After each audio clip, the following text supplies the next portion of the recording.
Hi friends, இன்றைக்கி நம்மளுடைய சேனலில் சண்டே ஸ்பெஷலாக காரசாரமான கருவாட்டு குழம்பு தான் செய்ய போகிறோம். நம்மளுடைய சேனலை சப்ஸ்கிரைப் பண்ணாமல் பார்க்குறவங்க சப்ஸ்கிரைப் பண்ணிவிட்டு பாருங்கள். நான் ஒரு பேனில் ஆயில் விட்டுக்கிறேன்.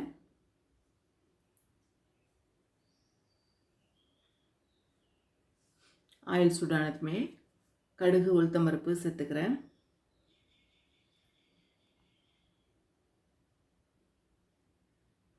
கருவேப்பிலை சேர்த்துக்கிறேன். 2 ஆனியன் நான் பொடிசாக கட் பண்ணி வச்சுருக்கேன், அதை சேர்த்துக்கிறேன்.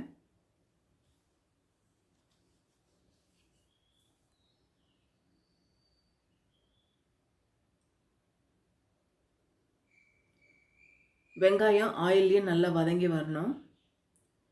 கொஞ்சம் மஞ்சள் தூள் சேர்த்துக்கலாம்.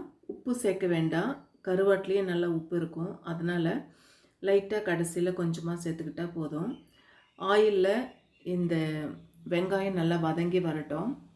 நான் 2 தக்காளி பொடிசாக கட் பண்ணி வச்சுருக்கேன், அதையும் சேர்த்துக்கிறேன். வெங்காயம் தக்காளி நல்லா வதங்கட்டும்.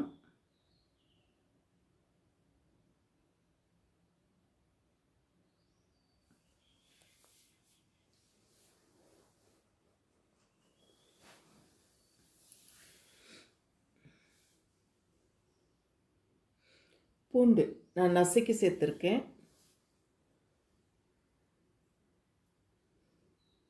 இப்போ மசாலா சேர்த்துக்கலாம். நல்லா வதங்கியாச்சு. நான் ரெட் சில்லி பவுட்ரு 1 டீஸ்பூன் அளவுக்கு சேர்த்துக்கிறேன்.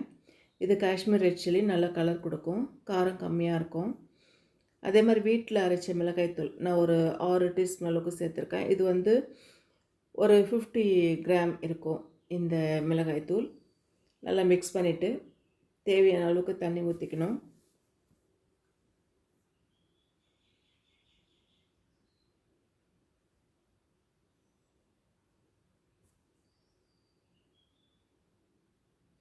இப்போது ஒரு தட்டு போட்டு மூடி வச்சிடலாம். அந்த தண்ணியெல்லாம் சுண்டி வரட்டும். ஒரு 15 மினிட்ஸ் கழித்து நம்ம எடுத்துடலாம். தண்ணியெல்லாம் வற்றி வந்திருக்கும். நல்லா வற்றி வந்துருச்சு பாருங்கள். இப்போ நான் கருவாடு க்ளீன் பண்ணி வச்சுருக்கேன், அதை இந்த குழம்புல சேர்த்துக்க போகிறேன். கருவாடை சேர்த்துட்டு ஒரு 5 நிமிஷம் இருந்தால் போதும், வெந்துடும். இப்போ எப்படி நம்ம மீன் குழம்பு செய்கிறோமோ அந்த மாதிரி தான். ஒரு 5 நிமிஷத்தில் ஈஸியாக வெந்துடும். இப்போ கொஞ்சமாக சால்ட்டு சேர்த்துக்கிறேன். ஏன்னா இது வரைக்கும் நம்ம சால்ட்டு சேர்க்கல, கருவாட்டிலேயே உப்பு இருக்கும், அதனால் கொஞ்சமாக தான் சேர்த்துருக்கேன். இப்போது வாஷ் பண்ணி வச்சுருந்தேன் இந்த கருவாடை நான் இதில் சேர்த்துக்கிறேன். சேர்த்துட்டு ஒரு 5 மினிட்ஸ் குக் பண்ணிக்கிட்டால் போதும், வந்துடும். நல்லா கலரிட்டு தட்டு போட்டு மூடி வச்சிடலாம். ஒரு 5 நிமிஷம் கழித்து நம்ம எடுத்துடலாம். கருவாடு குழம்பு ரெடி ஆகிடும்.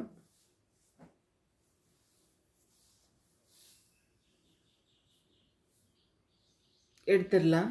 வெந்து வந்துட்டுருக்கோம். ஒரு 5 மினிட்ஸ் ஆகிடுச்சு. நல்லா கலரிட்டு இறக்கிட வேண்டியது தான். சூப்பரான கருவாடு குழம்பு ரெடி ஆகிடுச்சு. இது இட்லி, தோசை, சாதத்தோட ஸ்பெஷல் சாப்பிட்டா ரொம்ப நல்லாயிருக்கும். இன்றைக்கி நான் இதுக்கு சைட் டிஷ்ஷாக தோசை தான் செய்ய போகிறேன். தோசை கருவாடு தொக்கு சூப்பராக இருந்துச்சு. கருவாடு குழம்பு ரெடி.